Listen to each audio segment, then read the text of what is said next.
The Department of Veteran Affairs has released an invitation to provide community nursing services through AusTender, called CNS 16.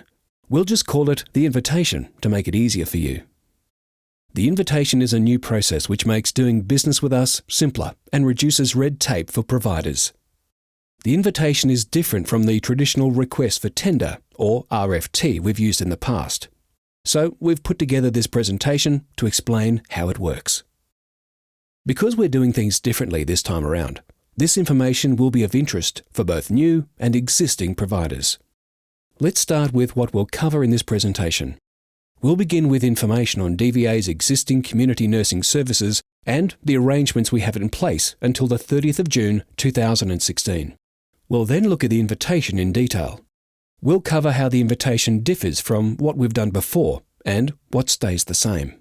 Importantly, we'll go over how we've designed the invitation to be easier to complete and what you can expect from us under this new process. We'll let you know how to accept our invitation and what happens once you do. If you still have questions, we'll tell you where to send those. So, let's start with what community nursing is and how it works. In short, DVA provides entitled veterans and war widows and widowers, let's call them veterans for short, with access to a range of quality healthcare and related services, including community nursing services at DVA's expense. Community nursing services can only be delivered by registered nurses, enrolled nurses, and in some cases, nursing support staff. More detailed information on community nursing can be found online and in the notes for community nursing providers. DVA currently has contracts with community nursing service providers across Australia that are due to expire on the 30th of June 2016. To ensure continuity of services and allow new and existing community nursing providers to enter into agreements with us from 1st of July 2016, we have released the invitation on AusTender. So why are we changing things? DVA wants to make things easier for you and ensure veterans continue to have access to as many community nursing providers as possible. Current providers will be familiar with the traditional request for tender, or RFT process we've used in the past, involving the preparation of complex tender responses every few years. You've told us how time-consuming this process is, and we've listened.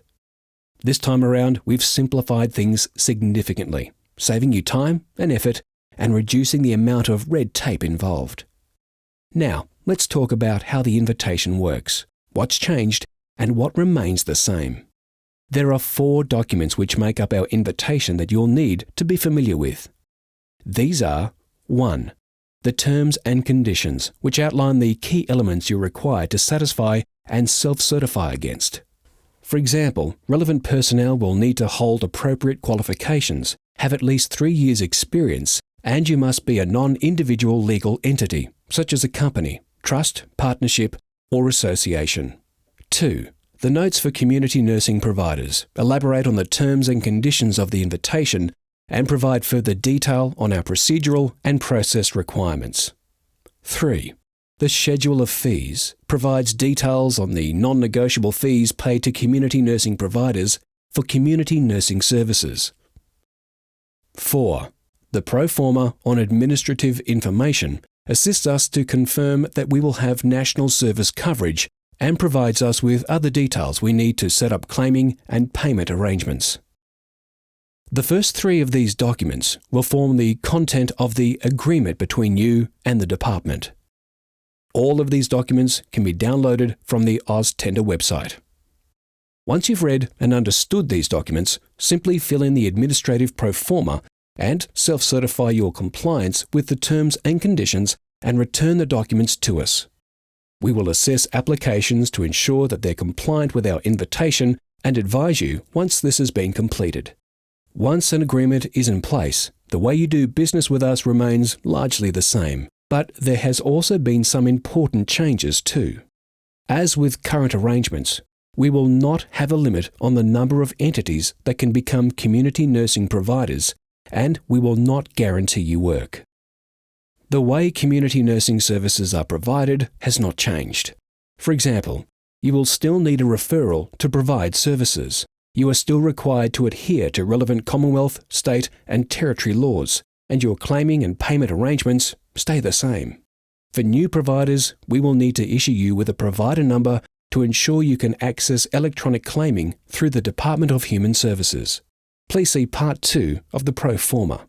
For existing providers, please advise us of your provider number at Section 17 of the Terms and Conditions. Existing providers will notice that we've replaced the Community Nursing Procedure Manual with Notes for Community Nursing Providers. Other than a name change, the content of this document remains unchanged from existing processes and procedures. Similarly, the fees that you will be paid remain unchanged. Okay, let's take a look at what has changed and the improvements we've made to make doing business with the department simpler. We understand how much work goes into submitting a tender application. That's why our new agreements will not have an end date, meaning theoretically, the invitation and your agreement could continue indefinitely, and you are no longer required to submit a lengthy tender to us every 3 to 5 years. If it ain't broke, don't fix it. If we make changes that will impact your agreement with us, we'll communicate these to you in a variety of ways, including bulletins, emails, and the DVA and AusTender websites. If the changes are significant, we'll endeavour to provide plenty of advance notice to enable you to respond. Flexibility is also an important part of this new arrangement. If your circumstances change during the life of the agreement, you can exit or re-enter easily at any time. In order to start providing community nursing services again, you would simply need to resubmit the invitation, accepting the terms and conditions and notes for community nursing providers. For more information on this, see Section 8 of our Terms and Conditions. Okay, you might be pretty interested by now. So what do you need to do next to accept the invitation? You'll need to 1. Download the invitation from AusTender. 2. Read all the documents carefully, including the terms and conditions, Pro Forma on administrative information, notes for community nursing providers, and the schedule of fees. 3. Ensure that you can satisfy the preconditions of the agreement. 4. Check AusTender regularly. 5.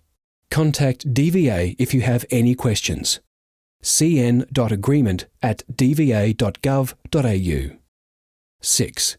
Complete the terms and conditions and Pro Forma on administrative information. 7. Sign the terms and conditions. 8. Lodge a scanned copy of the completed terms and conditions and Pro Forma on administrative information to cn.agreement@dva.gov.au.